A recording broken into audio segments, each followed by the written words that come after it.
Caríssimas, caríssimos, olá, sejam muito bem-vindos ao primeiro Congresso Brasileiro de Espiritismo, Ciência e Ambiente, realizados pela ANAP, que é a Associação dos Amigos da Natureza do Alto Paulista, São Paulo, e pelo Santuário Espírita Caminho do Bem, Cuiabá, Mato Grosso.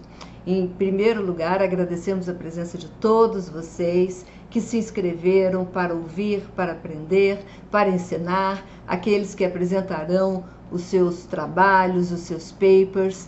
Nós agradecemos de todo o coração, pois são vocês que enriquecem todo o nosso trabalho e nos dá a certeza absoluta que estamos no caminho correto. Os organizadores desse evento especial, a arquiteta e professora Sandra Benini, da ANAP, e eu, representando o Santuário Espírita Caminho do Bem, sou jornalista, Maria Cândida Lima é meu nome, e sou a fundadora e presidente atual da instituição, que está materializada, digamos assim, aqui em Cuiabá, Mato Grosso. Agora vamos então, além dos nossos agradecimentos, nossa gratidão profunda por todos os palestrantes que, convidados, aceitaram estar conosco neste primeiro congresso, que é um marco, é como uma quebra de um paradigma, apresentar a doutrina espírita nesse formato, dessa forma e sob essa ótica. Então, estamos de coração muito agradecidos por todos vocês, pela participação de vocês. Apresentando então os nossos palestrantes. No tema geral, a ciência na obra de Chico Xavier, nós temos o Geraldo Lemos Neto, com antecipações científicas na obra de Chico Xavier. E o Carlos Bacelli, com a contribuição da obra de Chico Xavier para o Espiritismo. No tema Espiritismo perante a Ciência, nós temos Humberto Schubert, o Espiritismo como Discurso Racional, e o André Luiz Oliveira Ramos, com o tema Nova Era, Ciência e Espiritualidade, Amor em Ação. No tema A Questão Ambiental à Luz do Espiritismo, nós temos Luiz Henrique Lima, com o seu tema Valores Éticos, Sociais e Ambientais nas Obras Fundamentais do Espiritismo. No tema A Humanidade rumo à Transição Planetária, temos a Ivana Raisky, com O Amanhecer de uma Nova Era, e Rogério Azevedo, com a lucidez do espírito no mundo de transição. No tema Tratamentos Espirituais que Cuidam do Corpo e da Alma, temos o Paulo César Frutuoso, com Câncer, Aspectos Históricos, Científicos e Espiritualistas. A Maísa Braga, com Tratamentos Espirituais que Cuidam do Corpo e da Alma. Eu, Maria Cândida Lima, com o Espiritismo em Tempos de Pandemia, Tratamentos Espirituais à Distância, e Sérgio Thyssen, com a Neurologia do Amor. Então, esses são os nossos palestrantes que estarão brilhantando, que estarão conosco nesses 2 dias deste congresso maravilhoso, que a ANAP, através da sua querida coordenadora Sandra Benini, proporcionou e convidou-nos a realizar este congresso. Ela, na realidade, como médium e como espírita, ela recebeu essa inspiração e imediatamente entrou em contato conosco e falou: vamos fazer, vamos colocar a cara e a coragem de fazer, e assim então decidimos realizar este congresso nessa nova formatação, nessa ótica que foge um pouco ao tradicionalismo do espiritismo, não é?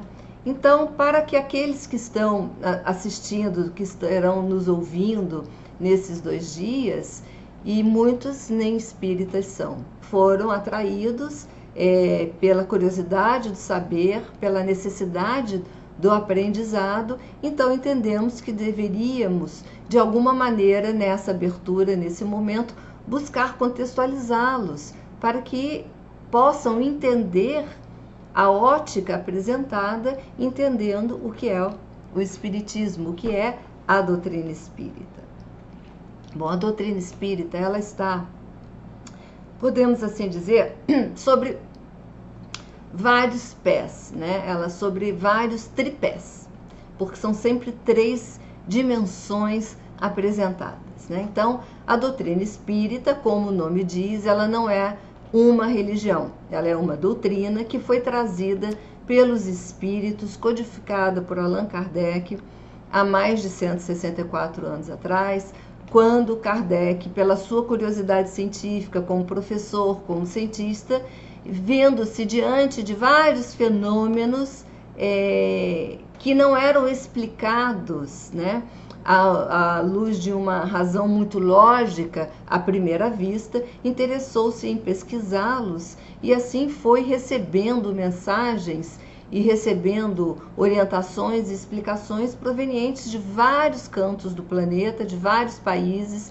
independentes, e diante daquele manancial de informações novas que explicavam fenômenos, explicavam situações, davam umas explicações científicas sobre questões que os homens nem sequer ainda haviam despertado-se para isso, Kardec, então, com o seu perfil de um cientista, passou a buscar essas informações, tratando-as literalmente dentro daquele posicionamento do eu busco, eu vejo, eu provo, e assim ele passou a dispersar por esses vários médios, na Europa principalmente, perguntas que vinham respostas literalmente iguais, se não muito semelhantes, da mesma pergunta, por espíritos diferentes em vários lugares do planeta, e assim ele foi então codificando toda essa informação,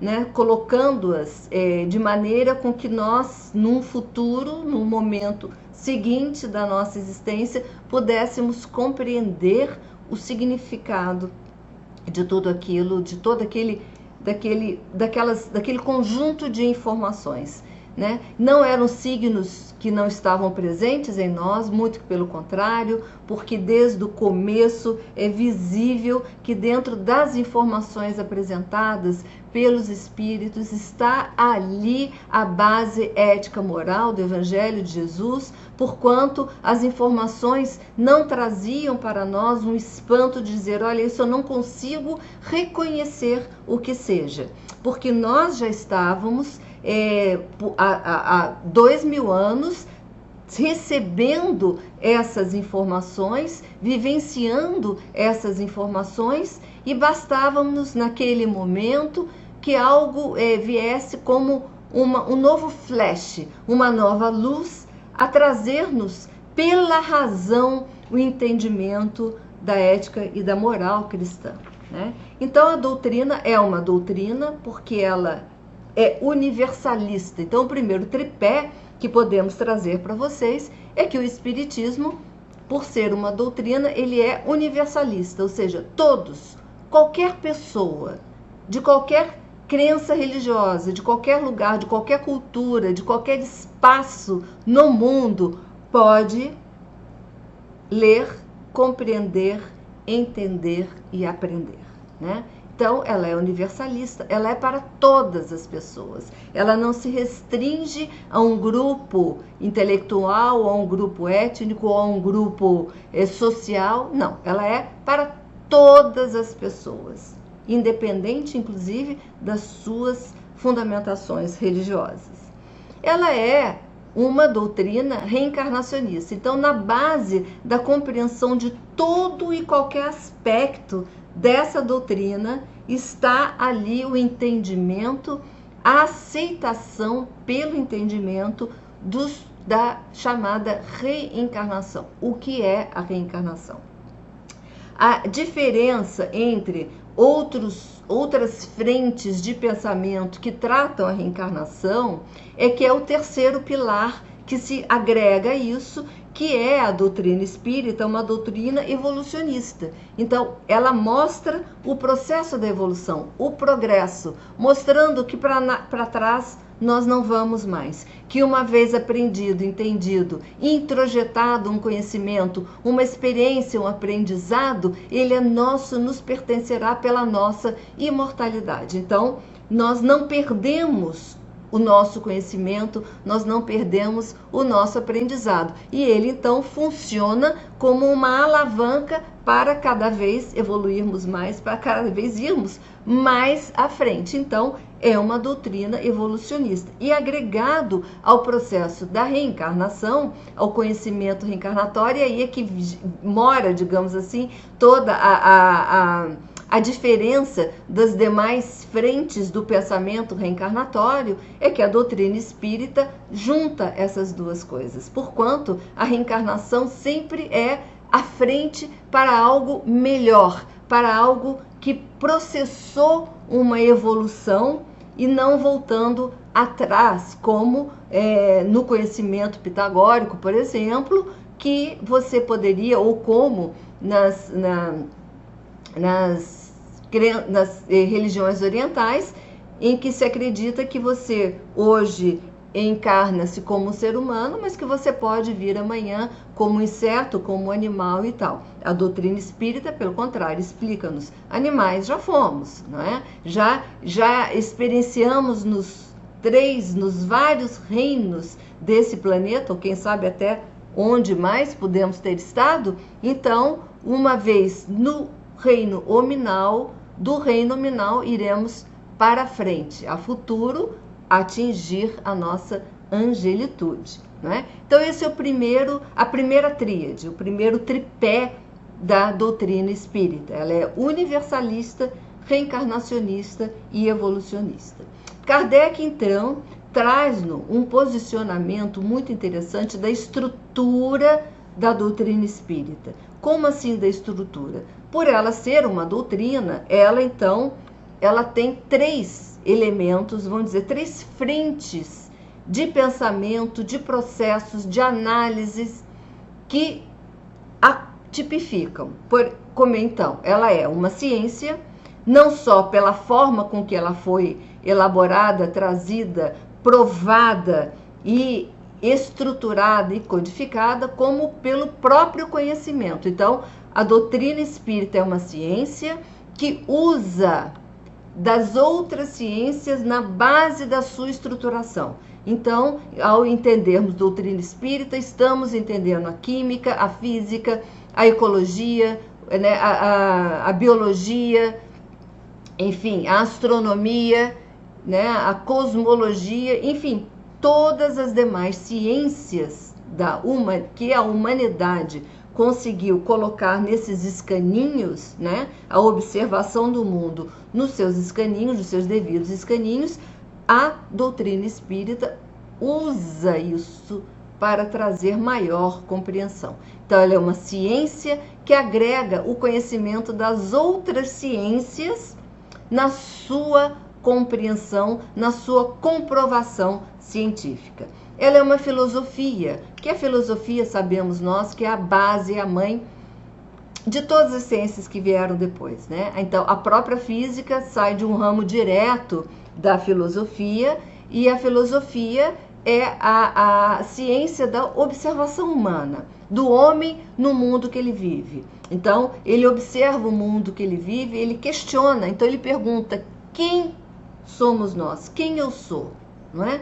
Quem eu sou, de onde eu vim, para onde eu vou. Esse questionamento que está no ser humano, desde que o ser humano se entende, não é? Quem eu sou, de onde eu vim, para onde eu vou, esse pensamento filosófico é respondido pela doutrina espírita com muita tranquilidade. Quando nos diz quem somos nós somos o espírito imortal, criados por Deus simples e ignorantes na oficina divina, de lá viemos todos nós. Então, de onde nós viemos? Das mãos do próprio Criador, como espíritos imortais. Trafegamos pelo tempo, pela eternidade, por esse tempo no aprendizado, na evolução. Porquanto, para onde vamos? Nós vamos para o futuro que nós mesmos estamos criando nos dias de hoje. Então, o nosso futuro é a criação, é o resultado daquilo que hoje nós vivemos. Então, nós estamos sempre herdando as nossas próprias ações, e com esse processo de herdar as próprias ações, nós vamos evoluindo, porque vamos agregando, e aí entra o aspecto religioso, que é o outro tripé que é a religião, quando você só compreende o mundo e entende os motivos das leis naturais e divinas, se isso nos leva a nos tornarmos melhores. Então, o propósito é sermos seres humanos do bem, chegarmos ao momento, atingirmos a angelitude, o mundo dos espíritos puros e sermos os co-criadores com Deus na construção do universo, no ensinamento, na agregação, no acolhimento dos novos espíritos, ensinando-os, preparando-os para a vida, e esse é o nosso percurso. Então, nós viemos da oficina divina, como espíritos imortais, trafegamos pelo tempo rumo aos mundos superiores e a situações que hoje a gente não tem nem como dizer o que é. A verdade é essa, né? Porque a nossa compreensão de mundo superior vai até um certo ponto, né? Depois disso, a gente não tem mais como compreender. Então, paramos aí. Muito bem.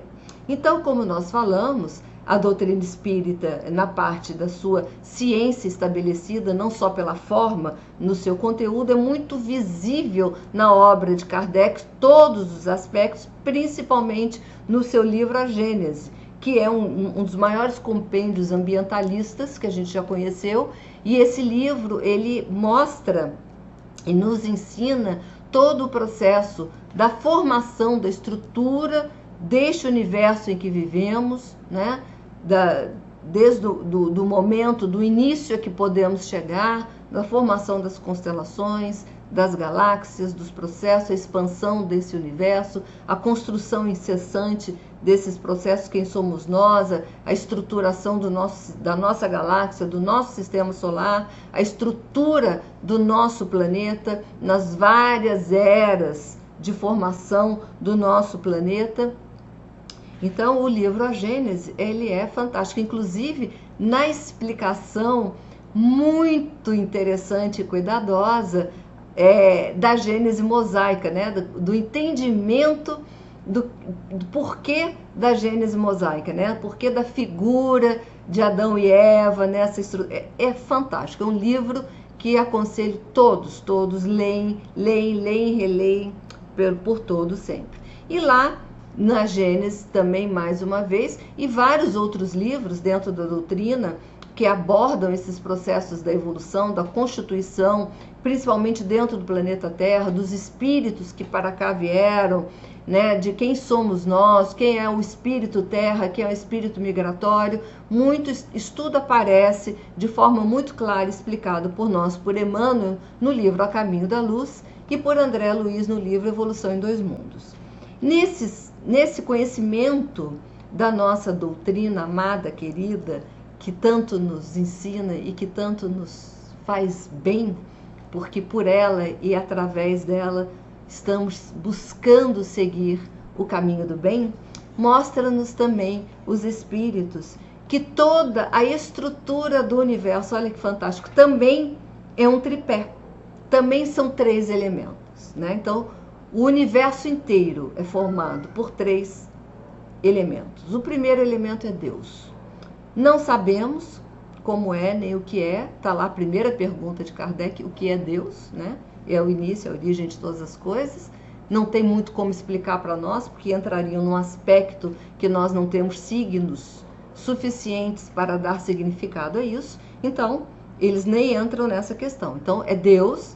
Como não compreendemos, respeitamos, aceitamos, buscamos entendê-lo através da nossa parca compreensão, né? Inclusive dando atributos a Deus, que são atributos que nós entendemos como aquilo que seria algo que nos elevaria. E na Gênesis ele fala muito sobre isso de forma muito interessante, não é? A forma com que atribuímos esses elementos, né, a Deus como um espelho daquilo que nós compreendemos e dos nossos objetivos. Então, Deus, a seguir, fluido cósmico universal, ou poeira estelar, ou que nome queiramos dar, que é tudo no universo, com exceção de Deus e do terceiro elemento, que é o Espírito. Então, o Espírito Nós, na nossa essência, somos o espírito, a inteligência. Esse espírito, a inteligência, não é fluido cosmoversal, não é matéria. Espírito é o terceiro elemento de composição que também não temos ainda, embora sejamos, não temos ainda muito como compreender a estrutura do espírito. Nós entendemos a estrutura do nosso perispírito em comunhão com esse espírito, mas entender a constituição do espírito ainda não entendemos.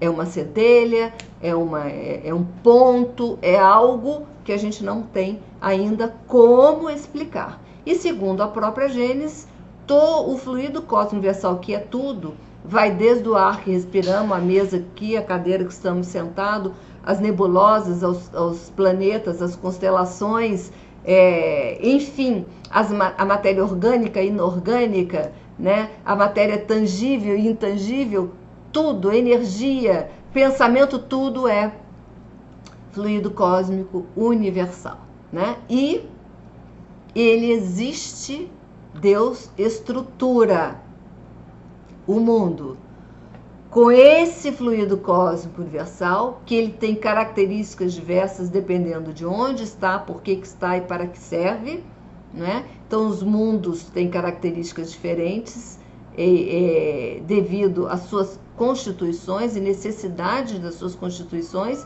é onde se misturam X elementos do fluido cósmico universal ali, outros X elementos desse mesmo fluido cósmico universal em outro sistema, e a Terra tem os seus elementos ali bem trazidos, descobertos e transcritos na nossa tabela periódica, por exemplo, que traz os elementos constitutíveis da Terra. Muito bem. Então a Gênesis explica que o fluido cósmico universal existe para dar condição de evolução ao espírito, para o espírito ter aonde se colocar, aonde se nidar, aonde se estabelecer para evoluir. Então Deus constitui-nos espíritos e cria um universo magnânimo, com milhões e milhões de diversidades, para nós, simples espíritos, evoluirmos. Nós somos, sim, os filhos de Deus. E assim, então, esperamos, meus queridos, que tenhamos dado a todos vocês uma abertura para este congresso, para que possamos, a partir de agora, com as palestras que serão apresentadas, tenhamos mais contextualidade e possamos compreender, e espero que todos nós tenhamos e consigamos dar um salto emocional, fazer uma catarse emocional com esse congresso, com esses maravilhosos palestrantes que aqui se apresentarão e trarão para todos nós muitas coisas, um grande ensinamento, que tenhamos a humildade de aprender e a consciência da necessidade desse aprendizado. Obrigada, então, graças a Deus, e vamos ao primeiro Congresso Brasileiro Espiritismo, Ciência e Ambiente.